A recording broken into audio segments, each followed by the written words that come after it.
Assalamualaikum warahmatullahi wabarakatuh. Selamat pagi anak-anak semua. Bagaimana kabar kalian hari ini?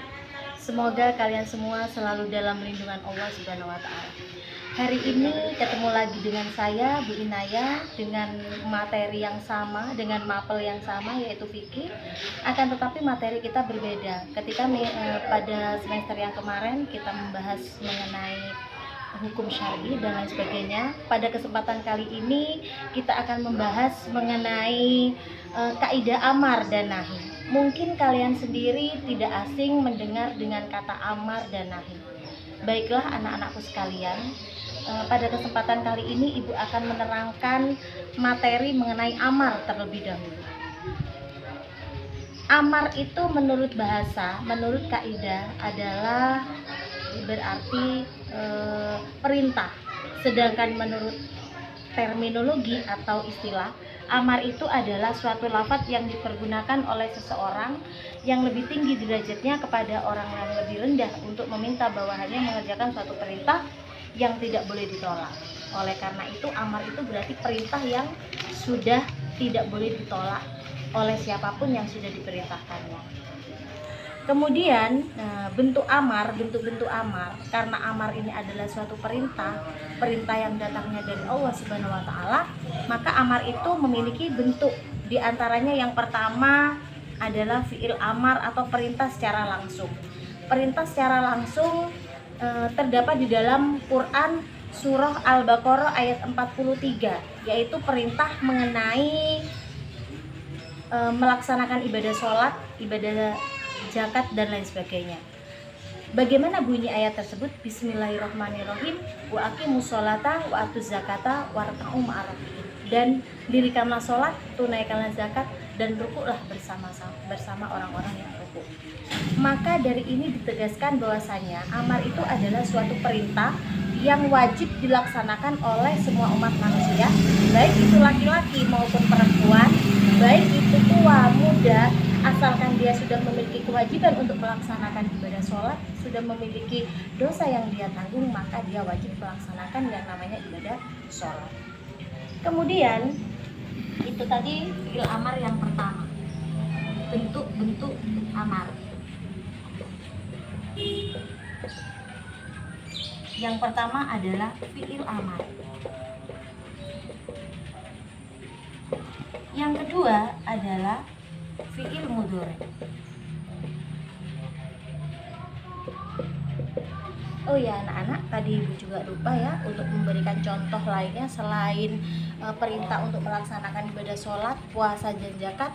Maka kita juga diperintahkan untuk melaksanakan ibadah puasa yang terdapat di dalam Quran surah Al-Baqarah ayat 183 yang berbunyi Bismillahirrahmanirrahim. Ya ayyuhalladzina amanu kutiba alaikumusiyam kama kutiba alal ladzina min qablikum la'allakum tattaqun. Artinya, hai orang-orang yang beriman, diwajibkan atas kamu berpuasa sebagaimana telah diwajibkan atas orang-orang sebelum kamu supaya kalian semua bertakwa. Jadi di sini kesimpulannya bahwasanya amar itu adalah perintah yang datangnya dari Allah Subhanahu wa taala yang ditetapkan dan ditegaskan di dalam Al-Qur'an surah Al-Baqarah ayat 183, dan itu tidak boleh kita tinggalkan.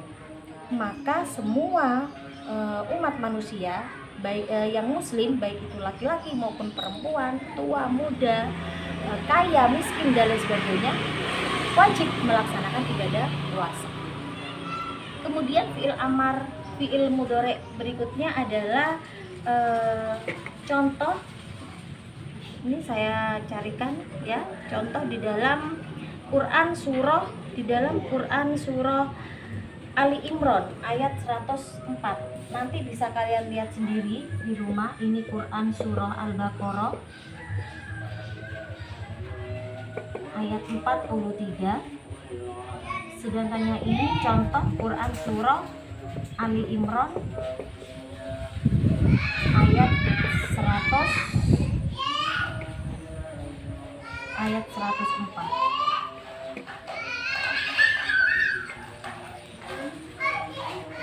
Bagaimana bunyi ayatnya?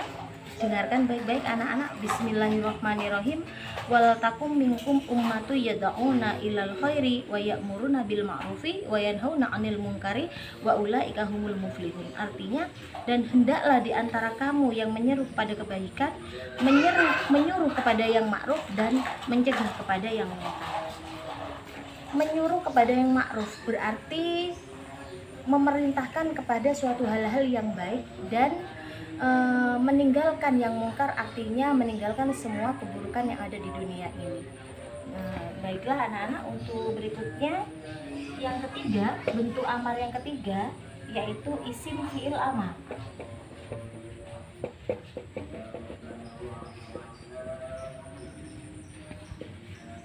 Terdapat di dalam Quran surah Al-Maidah ayat 105.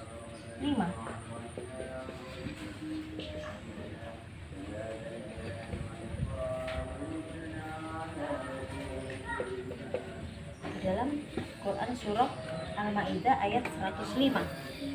Ini bentuk dari isim fi'il amar. Isim fi'il amar.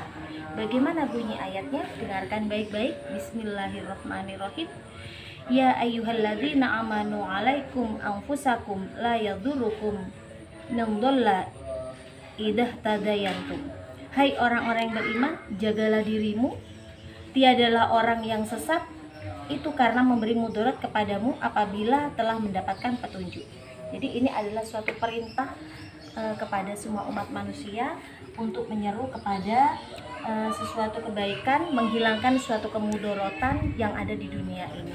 Kemudian berikutnya yang keempat, yakni isim masdar pengganti fi'il.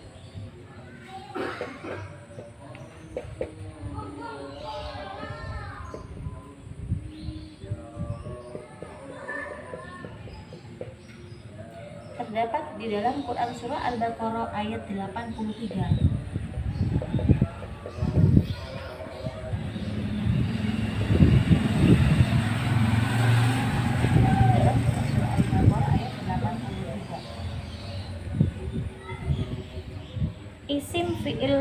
Isim masdar pengganti fi'il. Isim masdar pengganti fi'il. Nah, ini berkaitan dengan seseorang yang diperintahkan, yang benar-benar diperintahkan untuk berbuat suatu kebaikan.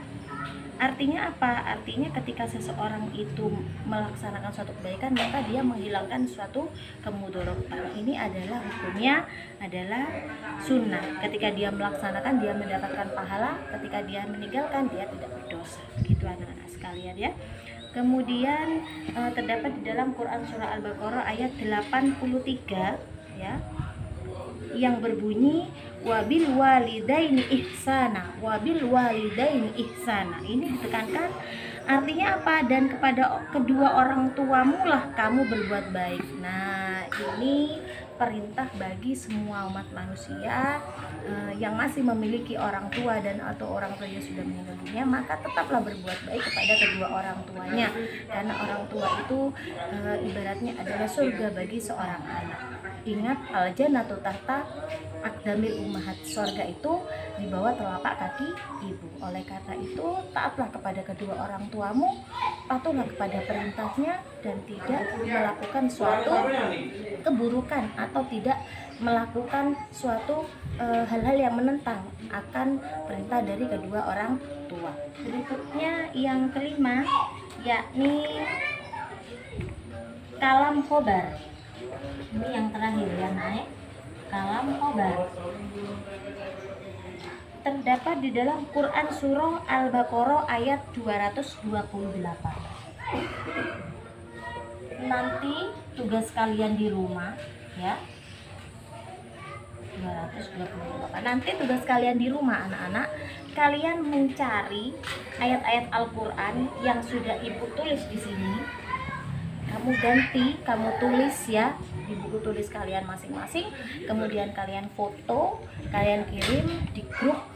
Saya tidak menerima japri, dulu tidak menerima japri karena di grup itu lebih keseluruhan nanti saya melihatnya. Jadi ayat-ayat Al-Quran yang sudah saya tulis di sini ya, seperti Quran surah Al-Baqarah, Ali Imran, Al-Maidah, Kemudian Al-Baqarah ini kamu cari nanti di Quran terjemahan kamu sendiri di rumah atau di buku juga boleh ya. Kamu tulis, nah ini kamu tulis kembali sebagai evaluasi bahan belajar kamu untuk hari ini. Kemudian saya terangkan berikutnya yaitu tentang kaidah-kaidah amar. Nah, kaidah-kaidah amar itu adalah ketentuan-ketentuan yang dipergunakan para mujtahid dalam mengistimbatkan suatu hukum, dalam menetapkan suatu hukum. Adapun kaidah-kaidah lafaz amar adalah sebagai berikut. Yang pertama adalah menunjukkan suatu kewajiban. Al-aslu fil amri lil wujub. Al-aslu fil amri lil wujub itu adalah pada dasarnya perintah itu menunjukkan suatu kewajiban. Memang diturunkan oleh Allah untuk menyeru suatu perintah yang ketika melaksanakannya itu adalah wajib. Kemudian yang kedua, menunjukkan kebolehan. Al-amru ba'dan nahyi yufidul ibahah. Artinya apa? Perintah sesudah larangan menunjukkan adalah kebolehan. Jadi perintah yang dilakukan sesudah dilarang itu adalah menunjukkan suatu kemubahan atau kebolehan. Berikutnya yang ketiga, menunjukkan suatu penundaan. Kaidah-kaidah amar yang ketiga adalah menunjukkan suatu penundaan. Bagaimana istilahnya al-aslu fil amri layak tadil fauro. Pada dasarnya perintah atau amar itu tidak menuntut dilaksanakan segera. Nah, akan tetapi melaksanakannya itu bisa dilakukan secara berangsur-angsur atau diulang-ulang dan lain sebagainya. Nah, ini berikutnya adalah yang keempat, menunjukkan tidak adanya pengulangan. Al-aslu fil amri layak tadid dikror. Pada dasarnya perintah itu tidak menghendaki pengulangan atau berkali-kali mengerjakan perintah. Nah, ya, kemudian yang kelima, menunjukkan wasilahnya. Memerintahkan mengerjakan sesuatu berarti memerintahkan pula segala wasilah. Wasilah itu apa? Wasilah itu adalah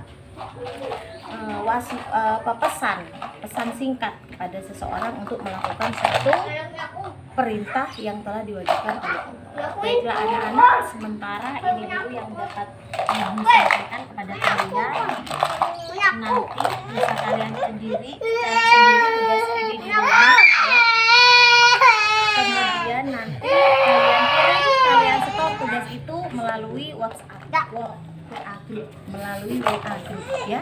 Mohon maaf ini ada sedikit gangguan ya. Sudah, saya akhiri. Wassalamualaikum warahmatullahi wabarakatuh.